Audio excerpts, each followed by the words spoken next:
It looks tonight like the era of cheap and easily available mortgages and the feel-good factor they foster is over. First Direct has become the latest lender to shut off deals for new customers. As our business correspondent Mark Edo reports, although bank base rates have been going down, mortgage rates just keep going up. The high street lenders are putting the squeeze on borrowers. The deals are disappearing almost daily. First Direct is the first high-profile lender to close its doors to new customers. Smaller lenders, such as this building society in Bath, have already turned away new business. And this mortgage expert says things are only going to get worse. I'd recommend anybody who has a mortgage deal which finishes this year to talk to their broker as soon as possible. Lots of mortgage deals are valid for 6 months, some only 3 months. And if you get a mortgage deal agreed today, then you can switch into it later in the year when your current deal expires.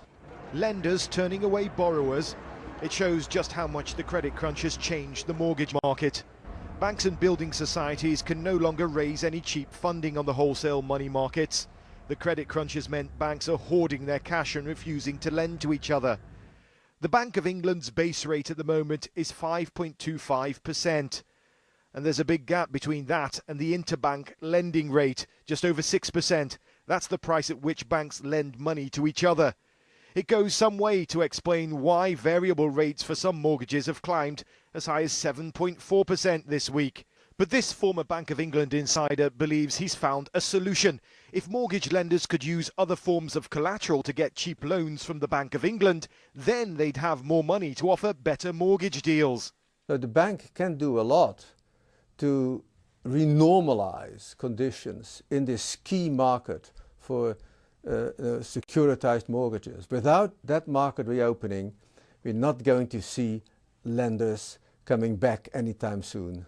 It wasn't so long ago that a cut in interest rates was a cause for celebration if you were a homeowner, but not anymore. Even if the Bank of England cuts rates again next week, many lenders are unlikely to want to pass those cuts on to their customers. Mark Edo, News at 10 at the Bank of England.